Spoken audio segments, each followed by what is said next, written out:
हाय ਪਿੱਛੇ ਵੀ ਸਾਹ ਲਈ इधर है ਕਿੱਡਾ ਤਗੜਾ ਸਿਸਟਮ ਜਿਹਾ ਲਾਇਆ ਬੰਦ ਕਰ ਦੇ ਆਹ ਟ੍ਰੇਨ ਚ ਯਾਰ ਨਹੀਂ ਇਹਨੂੰ ਪਰਾਂ ਕਰੀਏ ਫਿਰ ਇਹਨੂੰ ਕਰੀਏ ਪੂਰਾ ਹੀ ਲਾਇਆ ਮਤਲਬ ਜਾਣ ਦੇ ਵਿੱਚ ਉਹ ਪੂਰੇ ਭਾਈ ਬੜੇ ਪੂਰੇ ਹੁੰਦੇ ਨਾ ਅਗਰ ਚਲੇ ਨਾ ਗਿਆ तो मेरे फोन से खाना नहीं मुंडा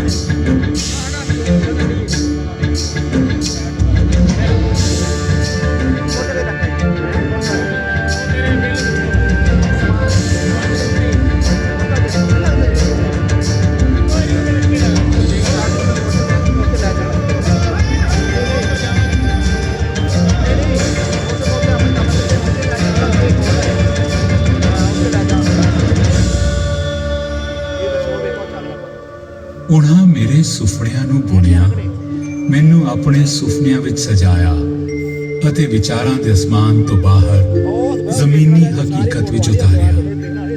ਮੈਂ ਹਵਾਵਾਂ ਵਿੱਚ ਉੜਦਾ ਹਾਂ, ਮਿੱਟੀ ਵਿੱਚ ਮਹਿਕਦਾ ਹਾਂ, ਪਾਣੀ 'ਚ ਘੁਲ ਜਾਂਦਾ ਹਾਂ, ਬਲਦੀ ਅੱਗ ਵਾਂਗ ਮਚਦਾ ਹਾਂ, ਅਸਮਾਨ ਵਿੱਚ ਪਸਰਦਾ ਹਾਂ। ਮੈਂ ਰਾਂਝੇ ਦੀ ਬੰਸੀ ਦੀ ਧੁਨ 'ਚ ਵਸਿਆ, मैं चारे पासे नानक के घूमते पैरों की तरह फैल गया। मैं विचारों विच वसदा हाँ, मैं कायनात का सब तो खूबसूरत सुपना हाँ, मैं इंसानियत के जज्बे अंदर जज्ब हाँ, मैं आज़ादी हाँ। 14वीं सदी विच फिरोज शाह तुगलक वल्लों उसारिया ये फिरोजपुर शहर आज़ादी के परवानियां की धरती है। इस दी छाती ते पीर बाबा गुलाम हुसैनी वाला हुसैन दी याद ताज़ा करवाउंदा है।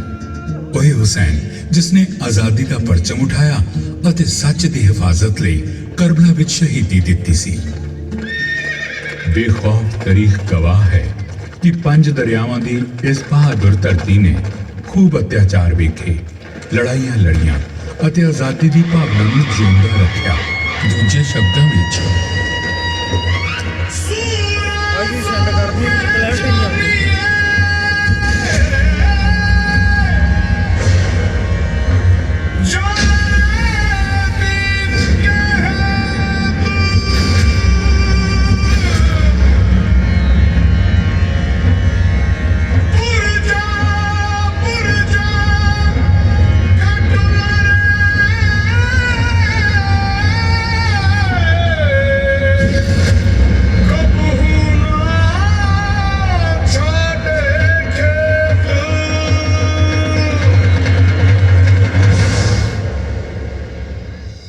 सदी ने गुलाम भारत की सरजमीन ते दस्तक दे दी सी। नवे भारत की तस्वीर बनने लगी सी, एक अजिहा भारत जो गुलामी की गिरफ्त तो मुक्त होवे, जिथे लोग अपना सिर उच्चा करके तुर सकते हों, जिथे खुली हवा अते भाईचारा होवे, जिथे जुबान ते जंदरे ना बचे हों। पगड़ी संभाल जट्टा, पगड़ी संभाल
सरदार अजीत सिंह दे किसानी आंदोलन ने पंजाब दी सुत्ती रूह नूं जगा दिता सी।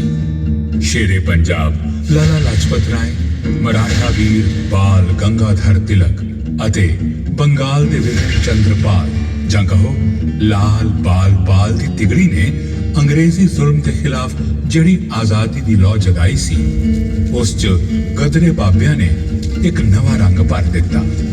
ਦੂਜੇ ਪਾਸੇ ਮੋਹਨਦਾਸ ਕਰਮਚੰਦ ਗਾਂਧੀ ਦੀ ਦਕਸ਼ਣ ਅਫਰੀਕੀ ਵਾਪਸੀ ਨੇ ਇਸ ਲौ ਨੂੰ ਜਵਾਲਾ ਵਿੱਚ ਤਬਦੀਲ ਕਰ ਦਿੱਤਾ।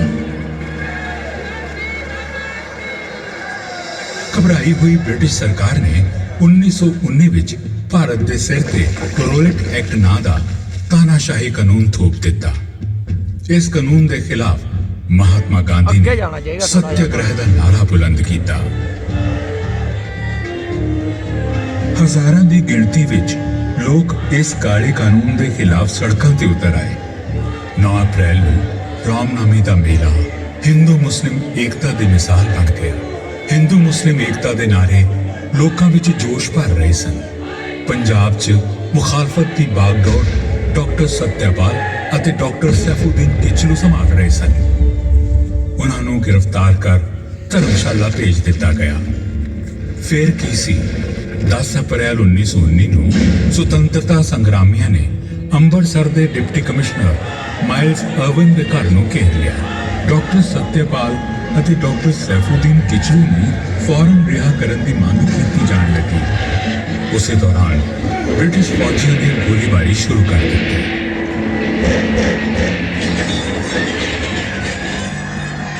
ਗੋਲੀ ਚੱਲਣ ਕਾਰਨ ਬੁਖਲਾਈ ਭੀੜ ਨੇ ਬ੍ਰਿਟਿਸ਼ ਬੈਰਕਾਂ ਤੇ ਹਮਲਾ ਬੋਲ ਦਿੱਤਾ। ਜੋ ਵੀ ਅੰਗਰੇਜ਼ ਸਾਹਮਣੇ ਪਿਆ ਉਹ ਮਾਰਿਆ ਗਿਆ। ਤਾਰ ਦੇ ਖੰਭਿਆਂ ਨੂੰ ਪੁੱਟ ਦਿੱਤਾ ਗਿਆ।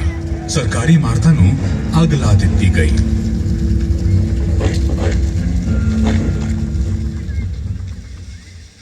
तेरह अप्रैल 1919 ਦੀ ਵਿਸਾਖੀ ਲਾਲ ਸੀ। ਅੰਮ੍ਰਿਤਸਰ ਵਿੱਚ ਵਿਸਾਖੀ ਦੇ ਮੇਲੇ ਸੱਜ ਚੁੱਕੇ ਸਨ। ਹਜ਼ਾਰਾਂ ਦੀ ਤਾਦਾਦ 'ਚ ਲੋਕ ਹਰਮੰਦਰ ਸਾਹਿਬ ਮੱਥਾ ਟੇਕਣ ਲਈ ਇਕੱਠਾ ਹੋਣ ਲੱਗੇ ਸਨ ਕਿ ਉਸੇ ਵਕਤ ਸਾਰੇ ਸ਼ਹਿਰ ਵਿੱਚ ਐਲਾਨ ਕੀਤਾ ਜਾਣ ਲੱਗਾ। ਸਾਰੇ ਲੋਕਾਂ ਨੂੰ ਇਹ ਸੂਚਨਾ ਦਿੱਤੀ ਜਾਂਦੀ ਹੈ ਸ਼ਹਿਰ ਅੰਮ੍ਰਿਤਸਰ ਵਿੱਚ ਅੱਜ ਰਾਤੀ 8 ਵਜੇ ਮਾਰਸ਼ਲ ਲਾਅ ਲਾਗੂ ਕਰ ਦਿੱਤਾ ਗਿਆ ਹੈ। ਕਿਸੇ ਵੀ ਕਿਸਮ ਦੀ ਭੀੜ ਧਰਨਾ ਪ੍ਰਦਰਸ਼ਨ ਉੱਤੇ ਕਾਨੂੰਨੀ ਪਾਬੰਦੀ ਲਾਈ ਗਈ ਹੈ। ਜਿਹੜਾ ਵੀ ਇਸ ਪਾਬੰਦੀ ਨੂੰ ਤੋੜਨ ਦੀ ਕੋਸ਼ਿਸ਼ ਕਰੇਗਾ ਉਸ ਨੂੰ ਗ੍ਰਿਫਤਾਰ ਕਰਕੇ ਉਸ ਤੇ ਮੁਕੱਦਮਾ ਚਲਾਇਆ ਜਾਏਗਾ। ਅਜੀਬ ਨਿਜ਼ਾਮ ਹੈ। ਜਦੋਂ ਅਸੀਂ ਆਪਣੇ ਘਰਾਂ ਤੋਂ ਬਾਹਰ ਨਿਕਲਦੇ ਹਾਂ ਤਾਂ ਕਹਿੰਦੇ ਨੇ ਘਰਾਂ ਤੋਂ ਅੰਦਰ ਜਾਓ। ਓਏ ਇਹਨਾਂ ਦਾ ਬਸ ਚੱਲੇ ਤਾਂ ਸਾਡੀਆਂ ਅਰਦਾਸਾਂ ਤੇ ਵੀ ਪਾਬੰਦੀ ਲਾ ਦੇ। ਜਲਿਆਂਵਾਲਾ ਬਾਗ ਵਿੱਚ ਸਭਾ ਬੁਲਾਈ ਹੈ। ਚਲਾ ਚਲਦੇ ਹਾਂ, ਲੋਕਾਂ ਦੀ ਭੀੜ ਹੋਵੇਗੀ। ਜਲਿਆਂਵਾਲਾ ਬਾਗ ਵਿੱਚ ਕਈ ਹਜ਼ਾਰ ਲੋਕ ਇਕੱਠੇ ਹੋ ਚੁੱਕੇ ਸਨ ਅਤੇ ਸੀਆਈਡੀ ਦੇ ਬੰਦੇ ਵੀ ਵੇਖੇ ਗਏ ਸਨ।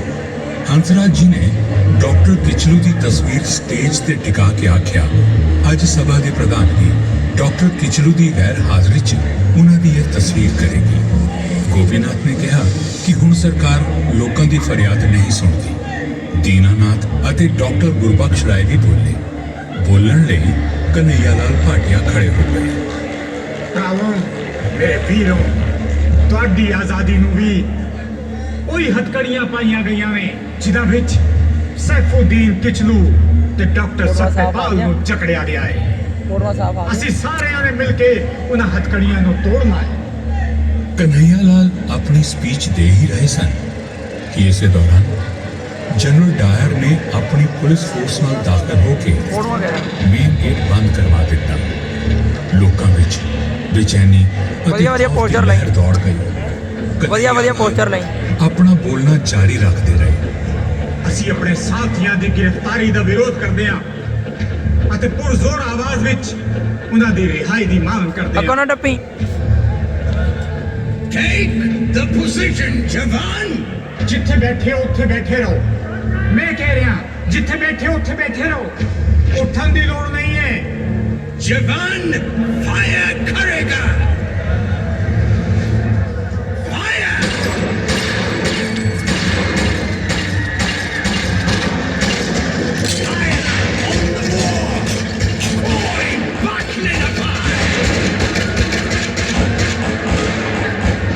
ਖੂਨੀ ਡਾਇਰ ਦੇ ਫੌਜੀ ਸਿਪਾਹੀਆਂ ਨੇ ਹਜ਼ਾਰਾਂ ਲੋਕਾਂ ਦੀ ਨਿਹੱਤੀ ਭੀੜ ਤੇ ਗੋਲੀਆਂ ਦੀ ਬਰਸਾਤ ਕਰ ਦਿੱਤੀ।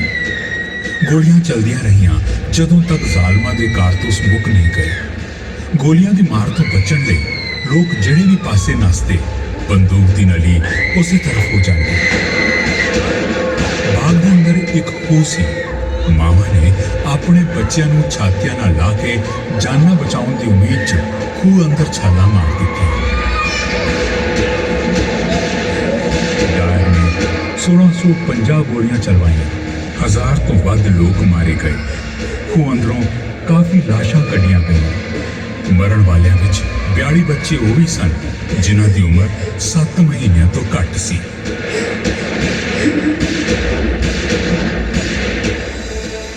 ਮੈਂ ਲਾਇਲਪੁਰ ਜ਼ਿਲ੍ਹੇ ਦਾ ਇੱਕ 12 ਸਾਲ ਦਾ ਬੱਚਾ ਜਲਿਆਂਵਾਲਾ ਬਾਗ ਦੀ ਲਹੂ ਨਾਲ ਤਪਦੀ ਧਰਤੀ ਉੱਤੇ ਖੜਾ ਵੇਖਿਆ।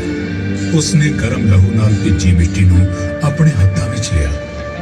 ਉਸ ਦੀ ਹਥੇਲੀ ਮੁੱਠੀ ਬਣ ਗਈ। ਲਹੂ 'ਚ ਜਜ਼ਬ ਮਿੱਟੀ ਨੇ ਉਸ ਦਾ ਨਾਂ ਲਿਆ, ਭਗਤ ਸਿੰਘ। 12 ਸਾਲ ਦੇ ਭਗਤ ਸਿੰਘ ਦੇ ਦਿਮਾਗ 'ਚ ਜਲਿਆਂਵਾਲਾ ਬਾਗ ਦੀਆਂ ਯਾਦਾਂ ਫਿੱਕੀਆਂ ਪੈਂਦੀਆਂ। ਇਸ ਤੋਂ ਪਹਿਲਾਂ ਗਾਂਧੀ ਜੀ ਨੇ ਅਸਹਿਯੋਗ ਅੰਦੋਲਨ ਦਾ ਐਲਾਨ ਕਰ ਦਿੱਤਾ। ਲੋਕਾਂ ਨੇ ਆਪਣੇ ਮੱਥਿਆਂ ਉੱਤੇ ਵਿਰੋਧ ਦਰਸਾਉਣ ਲਈ ਕਾਲੀਆਂ ਪੱਗਾਂ ਬੰਨ੍ਹ ਲਈਆਂ। ਭਗਤ ਸਿੰਘ ਨੇ ਵੀ ਕਾਲੀ ਪੱਗ ਬੰਨ੍ਹ ਲਈ ਅਤੇ ਆਪਣੇ ਉਸਤਾਦ ਕਰਤਾਰ ਸਿੰਘ ਸਰਾਭਾ ਦੀ ਤਸਵੀਰ ਨੂੰ ਹਿੱਕ ਲਾ ਕੇ ਆਪਣੀ ਛੋਟੀ ਭੈਣ ਅਮਰ ਕੌਰ ਨਾਲ ਗੁਰਮੁਖੀ ਪੜ੍ਹਨੀ ਸ਼ੁਰੂ ਕਰ ਦਿੱਤੀ। ਫੋਟੋਆਂ ਕਰਦੀ ਮੈਨੂੰ WhatsApp ਪੂਰੇ ਵਧੀਆ ਪੋਜ਼ ਲੈਣੇ, ਸਾਰੇ ਪੋਜ਼ ਲੈਣੇ। ਕਿਸ ਦੀ ਤਸਵੀਰ ਹੁੰਦੀ ਹੈ? ये मेरा भरा है, मेरा साथी है सराबे दा करतार सिंह। ये तो मेरा गुरु है अमरो। अच्छा, ओ लुधियाने वाला। लुधियाने वाला भी अते भारत वाला भी। ਉਹੀ 19 ਸਾਲਾਂ ਦਾ ਕਰਤਾਰ ਜਿਨੇ ਭਾਰਤ ਮਾਤਾ ਦੀ ਜੈ ਬੋਲੀ ਅਤੇ ਫਾਂਸੀ ਦੇ ਫੰਦੇ ਨੂੰ ਚੁੰਮਿਆ, ਬਾਰ-ਬਾਰ ਜਨਮ ਲੈਣ ਲਈ। ਹੁਣ ਸਮਝ ਵਿੱਚ ਆ ਗਈ। ਕਰਤਾਰ ਸਿੰਘ ਨੂੰ ਆਪਣਾ ਆਦਰਸ਼ ਮੰਨਣ ਵਾਲਾ ਪਿੰਡ ਲਾਇਲਪੁਰ ਦਾ ਭਗਤ ਸਿੰਘ ਲਾਹੌਰ ਦੇ DAV ਸਕੂਲ ਵਿੱਚ ਪੜ੍ਹਦਿਆਂ ਵੱਡਾ ਹੋਣ ਲੱਗਾ। ਸਵਾਮੀ ਦਇਆਨੰਦ ਸਰਸਵਤੀ ਅਤੇ ਸਵਾਮੀ ਵਿਵੇਕਾਨੰਦ ਦੇ ਵਿਚਾਰ ਉਸ ਦੇ ਮਨ 'ਚ ਗੂੰਜਦੇ। ਅੱਖਾਂ ਅੱਗੇ ਇਨਕਲਾਬੀ ਚਾਚਾ ਅਜੀਤ ਸਿੰਘ ਅਤੇ ਸ਼ਹੀਦ ਚਾਚਾ ਸਵਰਨ ਸਿੰਘ ਦੀ ਤਸਵੀਰ ਜਾਗ ਪੈਂਦੀ ਅਤੇ ਕਦੀ ਮਹਾਤਮਾ ਗਾਂਧੀ ਦੀ ਅਹਿੰਸਾ ਦੀ ਤਾਕਤ ਉਸ ਨੂੰ ਆਪਣੇ ਵੱਲ ਖਿੱਚ ਰਹੀ ਸੀ। ਇਸੇ ਦੌਰਾਨ 5 ਫਰਵਰੀ 1922 ਨੂੰ ਚੌਰੀ ਚੌਰਾ ਵਿਖੇ ਇੱਕ ਘਟਨਾ ਵਾਪਰ ਗਈ। ਪੁਲਿਸ ਨੇ ਨਿਹੱਥੇ ਪ੍ਰਦਰਸ਼ਨਕਾਰੀਆਂ ਤੇ ਗੋਲੀਆਂ ਚਲਾ ਦਿੱਤੀਆਂ। ਗੁੱਸੇ 'ਚ ਆਏ ਲੋਕਾਂ ਨੇ ਚੌਰੀ ਚੌਰਾ ਦੇ ਥਾਣੇ ਦਾ ਘਿਰਾਵ ਕਰਕੇ ਅੱਗ ਲਾ ਦਿੱਤੀ। ਥਾਣੇ ਵਿੱਚ ਜਿੰਨੇ ਵੀ ਪੁਲਿਸ ਕਰਮੀ ਸਨ ਮਾਰੇ ਗਏ।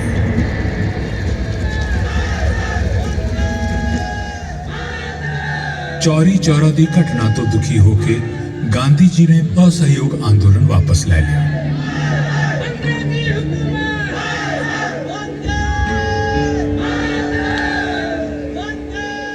ਭਗਵਤੀ ਚਰਨ ਵੋਰਾ ਅਤੇ ਸੁਖਦੇਵ ਥਾਪਰ ਵਰਗੇ ਸਾਥੀਆਂ ਨਾਲ ਲਾਹੌਰ ਦੇ ਨੈਸ਼ਨਲ ਕਾਲਜ ਵਿੱਚ ਭਗਤ ਸਿੰਘ ਦੇ ਇਨਕਲਾਬੀ ਵਿਚਾਰ ਹੋਰ ਮਜ਼ਬੂਤ ਹੋਣ ਲੱਗੇ। ਭਗਤ ਸਿੰਘ ਦੇ ਬਦਲਦੇ ਤੇਵਰ ਵੇਖ ਉਹਨਾਂ ਦਾ ਪਰਿਵਾਰ ਫਿਕਰਮੰਦ ਹੋ ਗਿਆ। ਭਗਤ ਸਿੰਘ ਦੇ ਵਿਆਹ ਦੀ ਗੱਲ ਸ਼ੁਰੂ ਹੋ ਗਈ। ਬਚਣ ਦਾ ਕੋਈ ਰਾਹ ਨਾ ਵੇਖ ਭਗਤ ਸਿੰਘ ਨੇ ਆਪਣੇ ਪਿਤਾ ਨੂੰ ਇੱਕ ਖੱਤ ਲਿਖਿਆ ਅਤੇ ਵਤਨ ਦੀ ਖਿਦਮਤ ਲਈ ਨਿਕਲ ਪਏ। पूज्य पिताजी नमस्ते। मेरी जिंदगी मकसद आला मतलब आज़ादी हिंद के असूलों ਲਈ वक्फ हो चुकी है।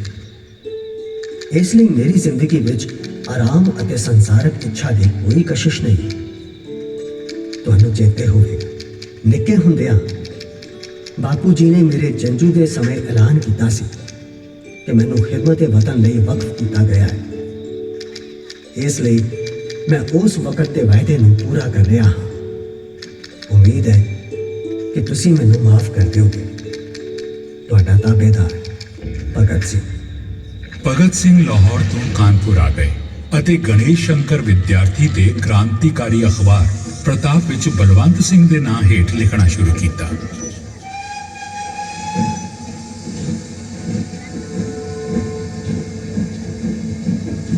अगस्त 1925 ਦਾ ਦਿਨ ਇੱਕ 8 ਡਾਊਨ ਪੈਸੇਂਜਰ ਟ੍ਰੇਨ ਸ਼ਾਹਜਹਾਨਪੁਰ ਦੇ ਛੋਟੇ ਸਟੇਸ਼ਨ ਤੋਂ ਰਵਾਨਾ ਹੋਈ।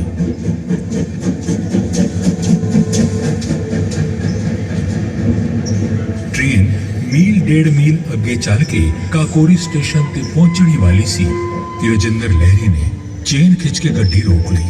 ਗੋਲੀ ਚੱਲਦਿਆਂ ਹੀ ਹਫੜਾ ਦਫੜੀ ਮਚ ਗਈ। ਤੁਸੀਂ ਲੋਕ ਡਰੋ ਨਹੀਂ, ਅਸੀਂ ਕਿਸੇ ਨੂੰ ਕੁਝ ਨਹੀਂ ਕਵਾਂਗੇ। ਸਾਡਾ ਮਕਸਦ ਸਰਕਾਰੀ ਖਜ਼ਾਨੇ ਨੂੰ ਲੁੱਟਣਾ ਹੈ, ਆਪਣੇ ਭਰਾਵਾਂ ਨੂੰ ਮਾਰਨਾ ਨਹੀਂ। ਬਕਸੇ ਦਾ ਚੰਦਰਾ ਟੁੱਟ ਨਹੀਂ ਰਿਹਾ ਸੀ। ਚੰਦਰ ਸ਼ੇਖਰ ਆਜ਼ਾਦ ਨੇ ਆਪਣੇ ਮਾਊਜ਼ਰ ਦਾ ਢਿੱਡ ਚੰਦਰੇ ਤੇ ਖਾਲੀ ਕਰ ਦਿੱਤਾ। ਵੇਖਦੇ ਵੇਖਦੇ ਇਨਕਲਾਬੀ ਖਜ਼ਾਨਾ ਲੁੱਟ ਕੇ ਨੱਸ ਗਏ। ਅੰਗਰੇਜ਼ੀ ਮਹਿਕਮੇ ਵਿੱਚ ਹਫੜਾ ਦਫੜੀ ਪੈ ਗਈ। ਚੰਦਰ ਸ਼ੇਖਰ ਆਜ਼ਾਦ ਅਤੇ ਮੁਕੰਦੀ ਲਾਲ ਨੂੰ ਛੱਡ ਕੇ ਹਿੰਦੁਸਤਾਨ ਰਿਪਬਲਿਕਨ ਪਾਰਟੀ ਦੀ ਪਹਿਲੀ ਲਾਈਨ ਦੇ ਸਾਰੇ ਬੰਦੇ ਫੜੇ ਗਏ। ਆਜ਼ਾਦੀ ਦੀ ਅਧੂਰੀ ਕਸਕ ਲੈ ਕੇ ਭਗਤ ਸਿੰਘ ਲਾਹੌਰ ਵਾਪਸ ਪਰਤ ਆਏ ਅਤੇ ਲਾਹੌਰ 'ਚ ਨੌਜਵਾਨਾਂ ਦੇ ਕ੍ਰਾਂਤੀਕਾਰੀ ਜੱਥੇ ਨੌਜਵਾਨ ਭਾਰਤ ਸਭਾ ਦੀ ਸਥਾਪਨਾ ਕੀਤੀ। ਫਿਰ ਸੋਹਣ ਸਿੰਘ ਜੋਸ਼ ਦੇ ਅਖਬਾਰ ਕੀਰਤੀ ਵਿੱਚ ਸ਼ਾਮਲ ਹੋ ਕੇ ਵਿਦਰੋਹੀ ਨਾਂ ਹੇਠ ਲੇਖ ਲਿਖਣੇ ਸ਼ੁਰੂ ਕਰ ਦਿੱਤੇ। ਲਹੂ ਵਿੱਚ ਦੱਬੀ ਚੰਗਾਰੀ ਲਫ਼ਜ਼ ਬਣ ਕੇ ਕੀਰਤੀ ਦੇ ਪੰਨਿਆਂ ਤੇ ਮਗਣ ਲੱਗੀ। 17 ਦਸੰਬਰ 1927 ਨੂੰ ਕਾਕੋਰੀ ਕਾਂਡ ਦੇ ਵੀਰ ਰਜਿੰਦਰ ਨਾਥ ਲਹਿਰੀ ਨੂੰ ਗੋਂਡਾ ਜੇਲ੍ਹ ਵਿੱਚ ਫਾਂਸੀ ਦਿੱਤੀ ਗਈ। 19 ਦਸੰਬਰ 1927 ਦੇ ਦਿਨ ਰਾਮ ਪ੍ਰਸਾਦ ਬਿਸਮਿਲ ਨੂੰ ਗੋਰਖਪੁਰ ਜੇਲ੍ਹ, ਅਸ਼ਫਾਕ ਉੱਲਾ ਖਾਨ ਨੂੰ ਫੈਜ਼ਾਬਾਦ ਜੇਲ੍ਹ ਅਤੇ ਰੋਸ਼ਨ ਸਿੰਘ ਨੂੰ ਇਲਾਹਾਬਾਦ ਜੇਲ੍ਹ ਵਿੱਚ ਫਾਂਸੀ ਦਿੱਤੀ ਗਈ। ਫਾਂਸੀ ਦੇ ਫੰਦੇ ਵੜ ਜਾਂਦੇ ਹੋਏ ਬਿਸਮਿਲ ਨੇ ਆਵਾਜ਼ ਲਗਾਈ, वंदे मातरम, वंदे मातरम।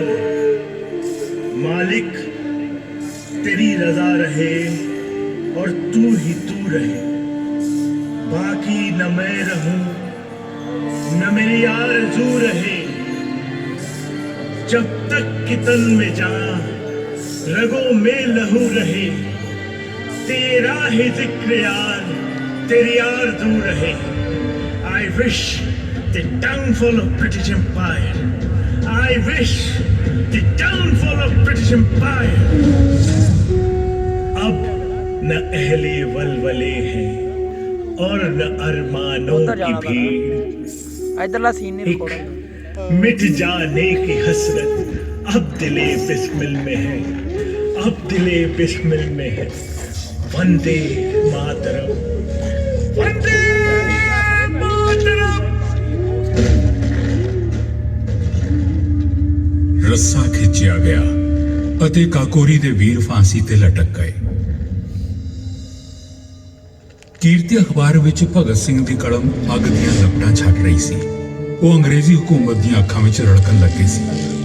ਉਸੇ ਦੌਰਾਨ ਲਾਹੌਰ ਦੇ ਦੁਸ਼ਹਿਰੇ ਮੇਲੇ ਵਿੱਚ ਇੱਕ ਧਮਾਕਾ ਹੋ ਗਿਆ। ਇਲਜ਼ਾਮ ਭਗਤ ਸਿੰਘ ਦੇ ਸਿਰ ਤੇ ਪਿਆ ਅਤੇ ਉਸ ਨੂੰ ਗ੍ਰਿਫਤਾਰ ਕਰਕੇ ਜੇਲ੍ਹ ਵਿੱਚ ਬੰਦ ਕਰ ਦਿੱਤਾ ਗਿਆ। ਪਰ ਛੇਤੀ ਹੀ ਸਬੂਤਾਂ ਦੀ ਘਾਟ ਕਰਕੇ ਉਹ ਰਿਹਾ ਹੋ ਗਏ।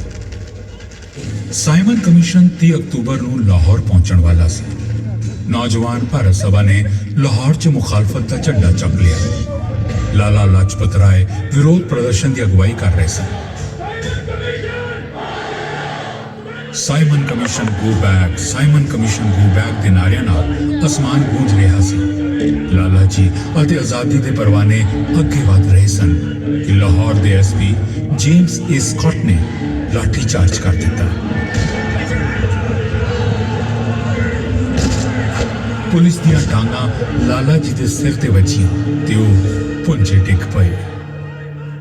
ਇਹ ਜੋ ਤੁਸੀਂ ਮੈਨੂੰ ਡੰਡਿਆਂ ਨਾਲ ਕੁੱਟਿਆ ਏ, ਇਹ ਬ੍ਰਿਟਿਸ਼ ਸਰਕਾਰ ਦੇ ਤਾਬੂਤ ਦੀ ਆਖਰੀ ਮੇਖ ਸਾਬਤ ਹੋਏਗੀ। ਡਾਂਗਾਂ ਦੇ ਨਿਸ਼ਾਨ ਲਾਲਾ ਜੀ ਦੇ ਸਰੀਰ ਤੇ ਨਹੀਂ, ਹਿੰਦੁਸਤਾਨੀਆਂ ਦੇ ਦਿਲਾਂ ਤੇ ਪਏ ਸਨ। 17 ਨਵੰਬਰ 1928 ਨੂੰ ਭਾਰਤ ਦੇ ਲਾਲ ਨੇ ਦੁਨੀਆ ਨੂੰ ਅਲਵਿਦਾ ਕਹਿ ਦਿੱਤਾ। ਭਗਤ ਸਿੰਘ ਅਤੇ ਉਹਨਾਂ ਦੇ ਸਾਥੀ ਹਿੱਲ ਗਏ। ਲਾਲਾ ਜੀ ਦੀ ਮੌਤ ਦਾ ਬਦਲਾ ਹਰ ਹਾਲਤ ਵਿੱਚ ਲੈਣਾ ਹੈ। ਭਗਵਾਨ ਦਾਸ ਤੇ ਵਿਜੇ, ਤੁਸੀਂ ਸਕਾਟ ਦੇ ਆਉਣ ਜਾਣ ਦਾ ਪੂਰਾ ਵੇਰਵਾ ਤਿਆਰ ਕਰੋ। ਮੌਕੇ ਤੇ ਉਸ ਦੀ ਪਛਾਣ ਜੈ ਗੋਪਾਲ ਕਰੇਗਾ। ਮੈਂ ਅਤੇ ਰਾਜਗੁਰੂ ਗੋਲੀ ਮਾਰਾਂਗੇ। 17 ਦਸੰਬਰ 1928 ਨੂੰ ਭਗਤ ਸਿੰਘ ਅਤੇ ਰਾਜਗੁਰੂ ਡੀਏਵੀ ਕਾਲਜ ਲਾਹੌਰ ਦੇ ਗੇਟ ਨਾਲ ਲੱਗਦੇ ਨਿੰਮ ਦੇ ਦਰਖਤ ਪਿੱਛੇ ਖੜੇ ਸਨ। ਮੋਟਰਸਾਈਕਲ ਦੀ ਆਵਾਜ਼ ਦੂਰੋਂ ਨੇੜੇ ਆਉਂਦੀ ਸੁਣਾਈ ਦਿੱਤੀ। ਜੈ ਗੋਪਾਲ ਨੇ ਇਸ਼ਾਰਾ ਕੀਤਾ ਤੇ ਰਾਜਗੁਰੂ ਦੇ ਰਿਵਾਲਵਰ ਤੋਂ ਗੋਲੀ ਚੱਲ ਪਈ। मोटरसाइकिल डिग पिया। पुलिस वाला लोटनियां खाण लगा।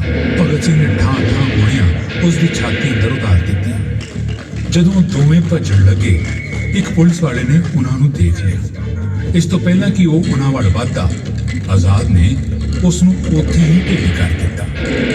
पंडित जी, ये तो स्कॉट नहीं सैंडर्स है। सैंडर्स ही सही, डांगा ਤਾਂ ਹੀ ਨਹੀਂ ਚਲਵਾਈਆਂ ਸਨ। ਪੁਲਿਸ ਵਿਭਾਗ ਨੇ ਛਾਪੇਮਾਰੀ ਸ਼ੁਰੂ ਕਰ ਦਿੱਤੀ। ਫੜੇ ਜਾਣ ਦਾ ਡਰ ਸੀ। ਭਗਤ ਸਿੰਘ ਜਾਣਦਾ ਸੀ ਕਿ ਅਜੇ ਆਜ਼ਾਦ ਰਹਿਣਾ ਜ਼ਰੂਰੀ ਹੈ। ਭਾਰਤ ਦੀ ਆਜ਼ਾਦੀ ਦਾ ਸੁਪਨਾ ਅੱਖਾਂ ਵਿੱਚ ਸੰਜੋ ਕੇ ਭਗਤ ਸਿੰਘ ਨੇ ਆਪਣੇ ਕੇਸ ਅਤੇ ਦਾੜੀ ਮੁੰਡਵਾ ਲਈ ਅਤੇ ਭੇਸ ਬਦਲ ਕੇ ਭਗਵਤੀ ਚਰਨ ਵੋਰਾ ਦੀ ਪਤਨੀ ਦੁਰਗਾ ਭਾਬੀ ਨਾਲ ਟ੍ਰੇਨਾਂ ਬਦਲਦੇ ਹੋਏ ਬਚਦੇ ਬਚਾਉਂਦੇ ਲਾਹੌਰ ਤੋਂ ਕਲਕੱਤਾ ਪਹੁੰਚ ਗਏ। ਰਾਜਗੁਰੂ ਸੇਵਕ ਬਣ ਉਹਨਾਂ ਦੇ ਨਾਲ ਰਹੇ। 1929 ਵਿੱਚ ਭਗਤ ਸਿੰਘ ਕਲਕੱਤਾ ਤੋਂ ਵਾਪਸ ਭਾਰਤ ਆਏ।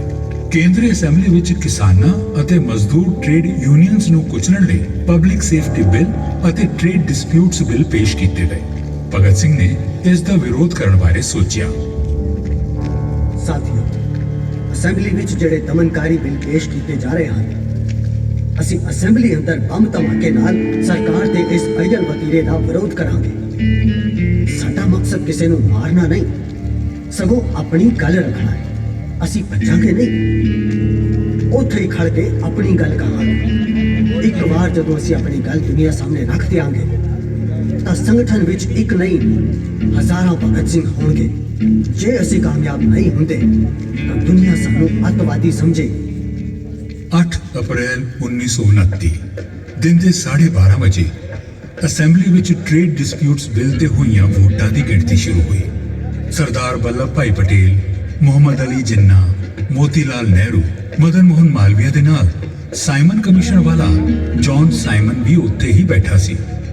ਸਪੀਕਰ ਵਿਠਲ ਭਾਈ ਪਟੇਲ ਵੋਟਾਂ ਦੀ ਗਿਣਤੀ ਦਰਸਾਉਣ ਲਈ ਹਜੇ ਖੜੇ ਹੋਏ ਹੀ ਸਨ ਕਿ ਇੱਕ ਜ਼ੋਰਦਾਰ ਧਮਾਕਾ ਹੋਇਆ।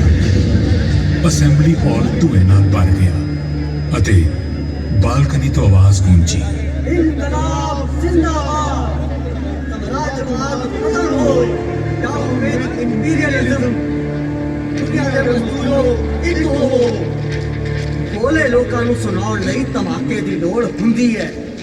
ਅਸੀਂ ਇਸ ਵਿਦੇਸ਼ੀ ਹਕੂਮਤ ਨੂੰ ਦੱਸ ਦੇਣਾ ਚਾਹੁੰਦੇ ਹਾਂ ਕਿ ਅਸੀਂ ਉਸ ਦੇ ਜ਼ਾਲਮ ਕਾਨੂੰਨ ਅਤੇ ਲਾਲਾ ਲਾਜਪਤ ਰਾਏ ਦੇ ਕਤਲ ਦੇ ਖਿਲਾਫ ਇਹ ਕਦਮ ਚੁੱਕਿਆ ਹੈ।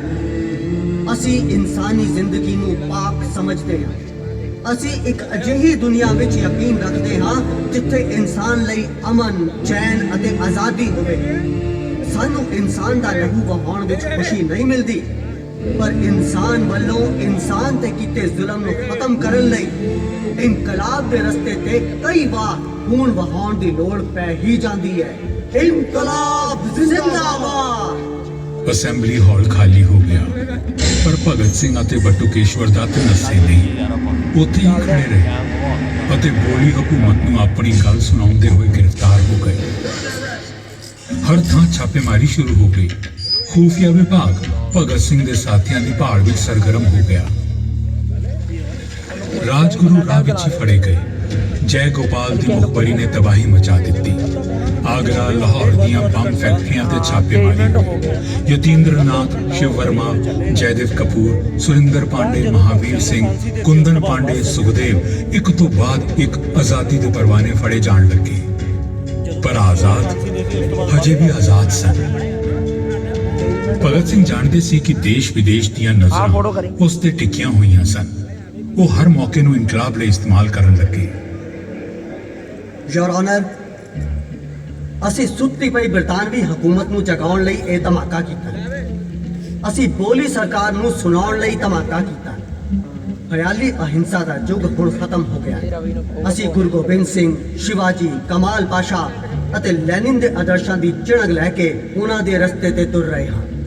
ਸਾਡਾ ਸੁੱਟਿਆ ਬੰਬ ਵਿਨਾਸ਼ਕਾਰੀ ਹੋ ਸਕਦਾ ਸੀ, ਸਾਈਮਨ ਨੂੰ ਵੀ ਮਾਰ ਸਕਦੇ ਸੀ, ਪਰ ਅਜਿਹਾ ਨਹੀਂ ਹੋਇਆ ਕਿਉਂਕਿ ਇਹ ਸਾਡਾ ਇਰਾਦਾ ਨਹੀਂ ਸੀ। ਇਨਕਲਾਬ ਮਨੁੱਖ ਜਾਤ ਦਾ ਹੱਕ ਹੈ ਅਤੇ ਆਜ਼ਾਦੀ ਸਾਡਾ ਪੈਦਾਇਸ਼ੀ ਹੱਕ। ਇਨਕਲਾਬ ਜ਼ਿੰਦਾਬਾਦ। ਇੱਥੇ ਫੋਟੋ ਕਰਦੇ ਸੀ। ਦਿੱਲੀ ਸੈਸ਼ਨ ਕੋਰਟ ਵੱਲੋਂ ਭਗਤ ਸਿੰਘ ਅਤੇ ਉਹਨਾਂ ਦੇ ਸਾਥੀਆਂ ਨੂੰ ਉਮਰ ਕੈਦ ਦੀ ਸਜ਼ਾ ਸੁਣਾਈ ਗਈ। मामला हाई कोर्ट में चला गया। भगत सिंह अपने केस विच आप जिरहा कर रहे सन। मकसद ਨੂੰ ਭੁਲਾ ਕੇ ਕਿਸੇ ਬੰਦੇ ਨਾਲ ਇਨਸਾਫ ਨਹੀਂ ਕੀਤਾ ਜਾ ਸਕਦਾ।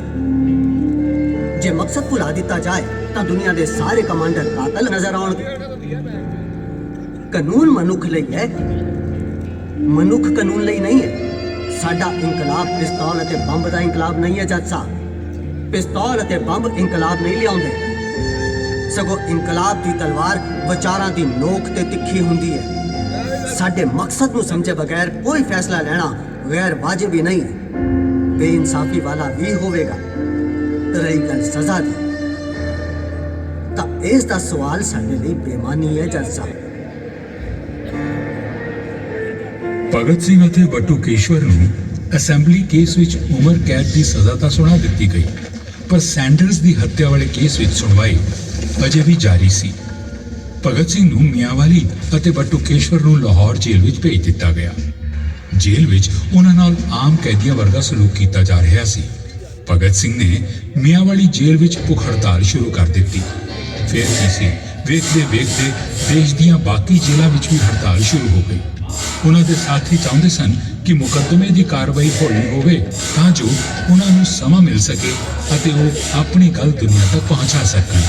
ਪਰ ਬਰਤਾਨਵੀ ਹੁਕੂਮਤ ਸੁਣਵਾਈ ਵਿੱਚ ਤੇਜ਼ੀ ਲਿਆਉਣਾ ਚਾਹੁੰਦੀ ਸੀ, ਇਸ ਲਈ ਇੱਕ ਟ੍ਰਾਈਬਿਊਨਲ ਸਥਾਪਿਤ ਕਰ ਦਿੱਤਾ ਗਿਆ। ਭਗਤ ਸਿੰਘ ਨੇ ਸੁਣਵਾਈ ਵਿੱਚ ਹਿੱਸਾ ਲੈਣ ਤੋਂ ਇਨਕਾਰ ਕਰ ਦਿੱਤਾ। ਇਹ ਸਰਕਾਰ ਗੈਰ ਕਾਨੂੰਨੀ ਹੈ, ਇਸ ਦਾ ਇਨਸਾਫ ਢਕੋਸਲਾ ਹੈ। ਇਹ ਗੁੰਡਿਆਂ, ਡਾਕੂਆਂ ਅਤੇ ਲੁਟੇਰਿਆਂ ਦਾ ਗਿਰੋਹ ਹੈ। ਅਸੀਂ ਇਸ ਝੂਠੀ ਅਤੇ ਨਕਲੀ ਸ਼ਾਂਤੀ ਦੇ ਹਿਮਾਇਤੀ ਨਹੀਂ ਹਾਂ, ਜਿਸ ਨੂੰ ਬੁਜ਼ਦਿਲੀ ਨਾਲ ਹਾਸਲ ਕਰਕੇ ਬਰਛੀਆਂ ਬੰਦੂਕਾਂ ਸਹਾਰੇ ਕਾਇਮ ਰੱਖਿਆ ਜਾਏ। ਵਿਰੋਧ ਕਰਨ ਤੇ ਭਗਤ ਸਿੰਘ ਅਤੇ ਉਹਨਾਂ ਦੇ ਸਾਥੀਆਂ ਨੂੰ ਬੇੜੀਆਂ ਵਿੱਚ ਜਕੜ ਲਿਆ ਗਿਆ। ਦੁਪਹਿਰ ਦੀ ਰੋਟੀ ਲਈ ਹਥਕੜੀਆਂ ਖੋਲੀਆਂ ਗਈਆਂ, ਜਿਨ੍ਹਾਂ ਨੂੰ ਦੁਬਾਰਾ ਪਹਿਨਣ ਤੋਂ ਉਹਨਾਂ ਨੇ ਇਨਕਾਰ ਕਰ ਦਿੱਤਾ। ਟ੍ਰਾਈਬਿਊਨਲ ਦੇ ਪ੍ਰਧਾਨ ਕੋਲਡ ਸਟਰੀਮ ਨੇ ਉਹਨਾਂ ਨੂੰ ਗਾਲਾਂ ਕੱਢੀਆਂ ਅਤੇ ਸਿਪਾਹੀ ਉਹਨਾਂ ਤੇ ਡਾਂਗਾਂ ਲੈ ਕੇ ਟੁੱਟ ਪਏ। ਜਸਟਿਸ ਆਗਾ ਹੈਦਰ ਨੇ ਇਸ ਬਰਬਰ ਕਾਰਵਾਈ ਉੱਤੇ ਇਤਰਾਜ਼ ਕੀਤਾ ਅਤੇ ਦਸਤਖਤ ਕਰਨ ਤੋਂ ਮਨਾ ਕਰ ਦਿੱਤਾ। ਹੱਦ ਤਾਂ ਤਦ ਹੋਈ ਜਦੋਂ ਵਾਇਸ ਰਾਏ ਲਾਰਡ ਅਰਵਿਨ ਨੇ ਨਵਾਂ ਟ੍ਰਾਈਬਿਊਨਲ ਬਣਾ ਕੇ ਮੁਲਜ਼ਮਾਂ ਦੀ ਗੈਰ ਹਾਜ਼ਰੀ ਵਿੱਚ ਕੇਸ ਦੀ ਸੁਣਵਾਈ ਦਾ ਆਦੇਸ਼ ਦੇ ਦਿੱਤਾ। ਜ਼ਾਲਮ ਹਕੂਮਤ ਦਾ ਇੱਕ ਨਵਾਂ ਇਨਸਾਫ ਸੀ, ਜਿੱਥੇ ਮੁੱਦਈ ਵੀ ਉਹੀ ਸੀ ਅਤੇ ਗਵਾਹ ਵੀ ਉਹੀ। 300 ਸਫ਼ਿਆਂ ਦਾ ਫੈਸਲਾ ਸੁਣਾਇਆ ਗਿਆ। ਬਟੂਕੇਸ਼ਵਰ ਦੱਤ ਨੂੰ ਕਾਲੇ ਪਾਣੀ ਦੀ ਸਜ਼ਾ ਹੋਈ। ਭਗਤ ਸਿੰਘ, ਸੁਖਦੇਵ ਥਾਪਰ ਅਤੇ ਸ਼ਿਵਰਾਮ ਰਾਜਗੁਰੂ ਨੂੰ ਸੈਂਡਰਸ ਦੇ ਕਤਲ ਲਈ ਫਾਂਸੀ ਦੀ ਸਜ਼ਾ ਸੁਣਾਈ ਗਈ। ਦਿਨ ਤੈਅ ਕੀਤਾ ਗਿਆ 24 ਮਾਰਚ 1931। 27 ਫਰਵਰੀ 1931 ਨੂੰ ਚੰਦਰਸ਼ੇਖਰ ਆਜ਼ਾਦ ਦੀ ਮੌਤ ਦੀ ਖਬਰ ਮਿਲੀ। ਹਿੰਦੁਸਤਾਨ ਸੋਸ਼ਲਿਸਟ ਰਿਪਬਲਿਕਨ ਐਸੋਸੀਏਸ਼ਨ ਨੇ ਆਪਣਾ ਨੇਤਾ ਗਵਾ ਦਿੱਤਾ। ਇੱਕ ਤੋਂ ਬਾਅਦ ਇੱਕ ਸਾਰੇ ਸਾਥੀ ਵਿਛੜਦੇ ਜਾ ਰਹੇ ਸਨ, ਪਰ ਸੰਗਰਾਮ ਦੀ ਲौ ਹਜੇ ਵੀ ਭਖ ਰਹੀ ਸੀ। ਆਜ਼ਾਦ ਦੀ ਮੌਤ ਦੇ 3 ਦਿਨਾਂ ਬਾਅਦ ਭਗਤ ਸਿੰਘ ਨੇ ਬਟੂਕੇਸ਼ਵਰ ਦੱਤ ਨੂੰ ਇੱਕ ਖਤ ਲਿਖਿਆ। ਪਿਆਰੇ ਵੀਰ ਬਟੂਕੇਸ਼ਵਰ, ਮੈਨੂੰ ਮੌਤ ਦੀ ਸਜ਼ਾ ਹੋਈ ਹੈ। ਉਮਰ ਕੈਦ ਤੁਸੀਂ ਜੀਓਗੇ ਅਤੇ ਜਿਉਂਦੇ ਰਹਿ ਕੇ ਤੂੰ ਦੁਨੀਆ ਨੂੰ ਵਿਖਾ ਦੇਣਾ ਹੈ ਕਿ ਇਨਕਲਾਬੀ ਆਪਣੇ ਆਦਰਸ਼ਾਂ ਲਈ ਸਿਰਫ ਮਰ ਹੀ ਨਹੀਂ ਸਕਦੇ, ਸਗੋਂ ਜਿਉਂਦੇ ਹੋਏ ਵੀ ਹਰ ਤਰ੍ਹਾਂ ਦੇ ਤਸੀਹਿਆਂ ਦਾ ਮੁਕਾਬਲਾ ਕਰ ਸਕਦੇ ਹਨ। हवा में रहेगी मेरे ख्याल की बिजली, ये मुश्त खाक है फानी, रहे रहे न रहे। ਬ੍ਰਿਟਿਸ਼ ਸਰਕਾਰ ਭਗਤ ਸਿੰਘ ਦੀ ਫਾਂਸੀ ਨੂੰ ਲੈ ਕੇ ਡਰੀ ਹੋਈ ਸੀ। ਉਸ ਨੂੰ ਡਰ ਸੀ ਕਿ ਕੋਈ ਹੰਗਾਮਾ ਜਾਂ ਬਲਵਾ ਨਾ ਹੋ ਜਾਏ। ਇਸ ਲਈ 24 ਮਾਰਚ ਦੀ ਬਜਾਏ 23 ਮਾਰਚ 1931 ਨੂੰ ਹੀ ਫਾਂਸੀ ਦੇਣ ਦਾ ਹੁਕਮ ਜਾਰੀ ਕਰ ਦਿੱਤਾ ਗਿਆ। ਲਾਹੌਰ ਜੇਲ੍ਹ ਦਾ ਚੀਫ ਵਾਰਡਨ ਸਰਦਾਰ ਚਤਰ ਸਿੰਘ ਖਬਰ ਮਿਲਦਿਆਂ ਸਾਰ ਭਗਤ ਸਿੰਘ ਨੂੰ ਮਿਲਣ ਗਿਆ। ਭਗਤ, ਫਾਂਸੀ ਦਾ ਵਕਤ ਬਦਲ ਗਿਆ ਹੈ ਕਾਕੇ। ਆਖਰੀ ਵੇਲਾ ਹੈ। ਵਾਹਿਗੁਰੂ ਜੀ ਦਾ ਨਾਂ ਲੈ, ਅਰਦਾਸ ਕਰ ਲੈ ਪੁੱਤਰ।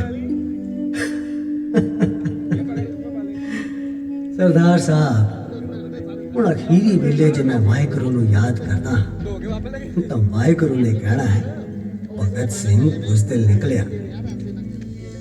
ਲੋਕੀ ਮੇਰੇ ਤੇ ਇਲਜ਼ਾਮ ਲਾਉਂਦੇ ਨੇ ਕਿ ਭਗਤ ਸਿੰਘ ਨਾਸਤਕ ਹੈ ਰੱਬ ਨੂੰ ਨਹੀਂ ਮੰਨਦਾ। ਉਧਰੋਂ ਸਹੀ ਬੰਨੀ ਸੀ ਯਾਰ ਲਾਜ ਇਹ ਇਲਜ਼ਾਮ ਤਾਂ ਕੋਈ ਨਹੀਂ ਲਾਏਗਾ ਕਿ ਭਗਤ ਸਿੰਘ ਉਹ ਪਰਲੇ ਪਾਸੋਂ ਲੈਣਾ ਮੁਸਕਿਲ ਅਤੇ ਬੇਈਮਾਨ ਸੀ।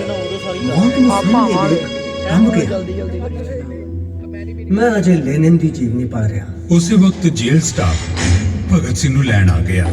ਤੁਹਾਨੂੰ ਹੁਣੇ ਸਾਡੇ ਨਾਲ ਚੱਲਣਾ ਪਵੇਗਾ, ਸਮਾਂ ਹੋ ਗਿਆ ਹੈ। दो पल ठहर वीर, रुकावट ना पा। एक इनकलाबी अजय दूजे इनकलाबी नाल मिल रहा है। ਭਗਤ ਸਿੰਘ ਉੱਠੇ ਅਤੇ ਆਪ ਨੂੰ ਮੰਜ਼ਿਲ ਵੱਲ ਤੁਰ ਪਏ। ਸਾਥੀ ਸਨ ਸੁਖਦੇਵ ਥਾਪਰ ਅਤੇ ਸ਼ਿਵਰਾਮ ਰਾਜਗੁਰੂ। ਫਾਂਸੀ ਦੇ ਤਖਤੇ ਵੱਲ ਵਧਦੇ ਇਨਕਲਾਬੀਆਂ ਦੇ ਕਦਮ ਬਰਤਾਨਵੀ ਹਕੂਮਤ ਦੀ ਛਾਤੀ ਉੱਤੇ ਹਥੌੜੇ ਵਾਂਗ ਵੱਜਣ ਲੱਗੇ।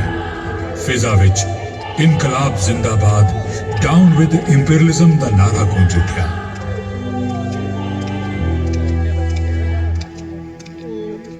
ਤਿੰਨਾਂ ਨੇ ਇੱਕ ਦੂਜੇ ਵੱਲ ਵੇਖਿਆ, ਮੁਸਕਰਾਏ, ਇਨਕਲਾਬ ਦਾ ਨਾਰਾ ਬੁਲੰਦ ਕੀਤਾ ਤੇ ਫਾਂਸੀ ਦੇ ਫੰਦੇ ਤੇ ਲਟਕ ਗਏ।